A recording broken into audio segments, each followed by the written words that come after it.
I lied during the Oprah interview. It's not my fault. I made up stories about my family to make my book more interesting in a spare. It's not my fault I threw my entire family under the bus for money to Netflix. Nothing is my fault. I am a little innocent victim. Hello everyone, a warm welcome to my channel. Right now, we delve deeper into the controversial disclosures by Harry and the potential long-term impacts on the British royal family. Joining us once again is Lady Freya, renowned for her expertise in royal history and dynamics, who will be accompanying me on this episode. Freya, Harry's participation in the Tabloids on Trial documentary has stirred quite a controversy. What's your perspective on this ongoing issue?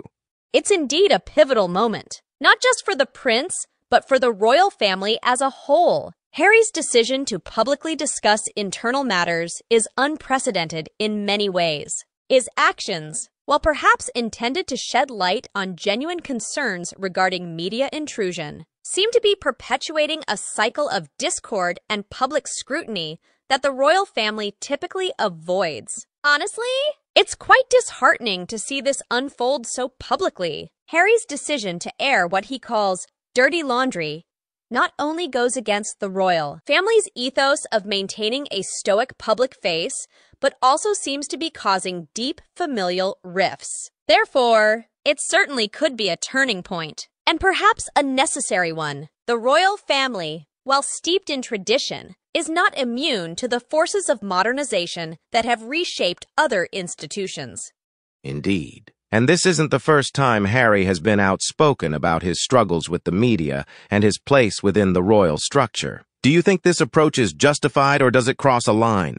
I know it's one thing to seek justice in personal matters, particularly with the invasive nature of media scrutiny that Harry and Meghan have endured. However, the method and frequency of Harry's public disclosures go far beyond simply defending oneself or promoting transparency. By repeatedly casting his family in a negative light, often in very public forums, he risks not just personal relationships, but also the integrity of the institution he was born into. When one continuously chooses the public arena to voice private grievances, it invites a level of scrutiny and debate that not only affects the individuals directly involved, but also the public's perception of an entire institution. This is especially true for a body like the royal family, which relies heavily on public support and a certain decorum to maintain its stature and effectiveness. Harry's actions could be seen as disregarding the collective responsibility and the unspoken rules of conduct that have guided the royal family's interactions with the public for generations. This is not merely about crossing a line. It's about eroding the very foundations of the family's public image and standing. While he may feel justified in his actions, the repercussions extend beyond his immediate circle, impacting the wider royal framework and its future. Furthermore, there's a broader implication for the norms of conflict resolution and communication within families, royal or otherwise. By opting to air disputes publicly, Harry sets a precedent that could encourage similar breaches of private dealing in other contexts, potentially diminishing the value and effectiveness of resolving matters internally or through more discreet channels. In essence, Harry's approach, while perhaps cathartic and even necessary from his perspective, fails to balance personal vindication with institutional responsibility. It's a delicate balance to maintain, particularly when the stakes are as high as they are with the royal family. Does that mean Harry's actions could redefine this tradition? Absolutely. There's a significant risk. As I said, the royal family has long operated under the ethos of never complain, never explain, which has helped them maintain a certain mystique and stability through various scandals over the decades. Harry's forthright approach might not only challenge this tradition, but also encourage other members to potentially break ranks, which could lead to a larger existential crisis within the monarchy. There's more. Clearly, the more Harry digs, then the deeper his hole becomes. His fortunes lie with good positive press coverage, but Harry prefers to take a different route. He prefers confrontation, which is pure oxygen for the press barons. Yes, I see what you mean. Exactly, that's a tradition that's worked for over a century. By breaking this rule, Harry is not only isolating himself, but also risking the dignity of the institution he was once a part of. It's a precarious position that doesn't just affect him, but also impacts the entire family's image. That's right. Turning back to the documentary, Harry mentioned his desire for familial unity in these efforts. How does this desire play into the broader dynamics at play here? Harry's expressed desire for familial unity, while commendable in principle, presents a stark contrast to the methods he employs. His approach to publicly airing grievances and challenging the family's internal dynamics can be seen as counterproductive to the very unity he claims to seek. This contradiction highlights not just a misunderstanding, but perhaps a disregard for how unity has traditionally been maintained within the royal family.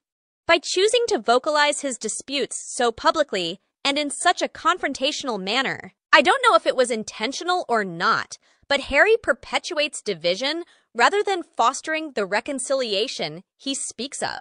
The royal family, with its centuries-old protocols and practices, has always valued discretion and resolving matters behind closed doors. This not only serves to maintain a united front, but also protects the privacy and dignity of all involved. Harry's approach disrupts this balance, placing personal vindication above collective harmony.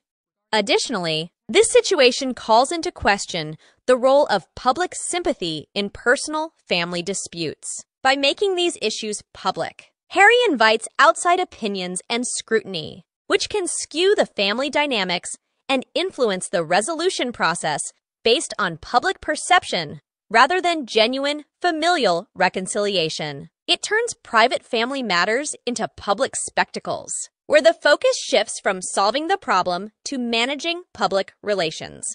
To be honest, Harry, the rest of the royal family, including your mother, does not require you to speak up for them if they wish to say anything that is up to them, not for you to say on their behalf. As far as your mother goes, you were away too young at her passing to even know that which she experienced with media. I would suggest you keep your arguments about you and your wife alone.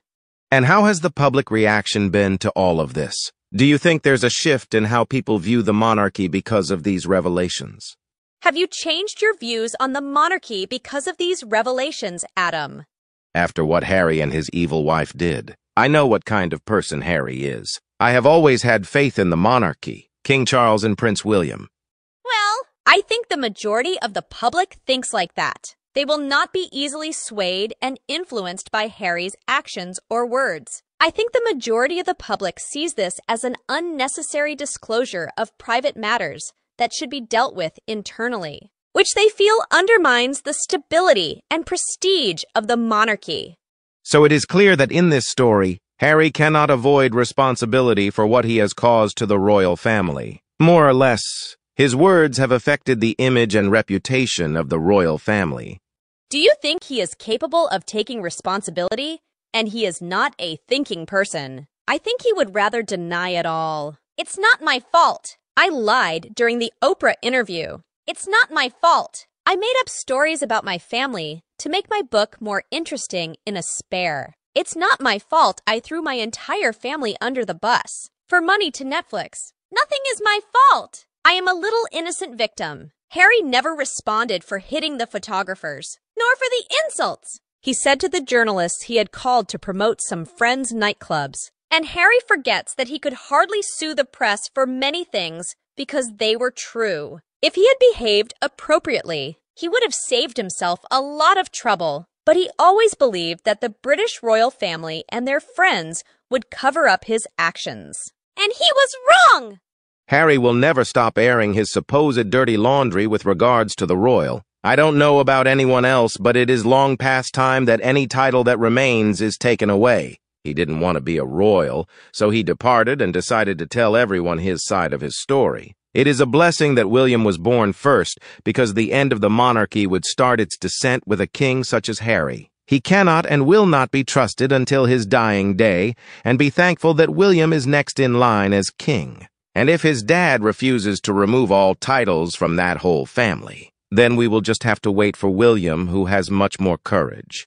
Well, he really is obtuse if he believes that the reason behind the problems the royal family is having with him and his wife is due to the fact that he has been pursuing this case. Someone should give him a dose of reality and explain when one throws his family to the wolves, lies, and demean them. It could be the problem. Once again, he blames the family for the estrangement and completely ignores the fact that he and his wife have used the media to air their dirty laundry to the world to make millions to support their new lifestyle. After all, Harry will always be an insignificant person. He will never be any different. Forget the phone hacking. Forget the media. It has nothing to do with any of this.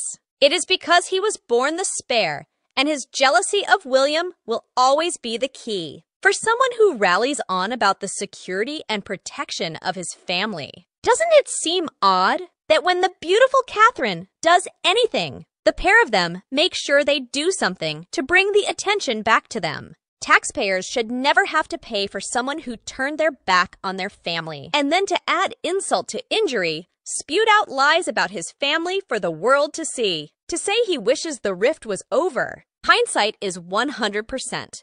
Does that mean there will be no reconciliation between Harry and the royal family?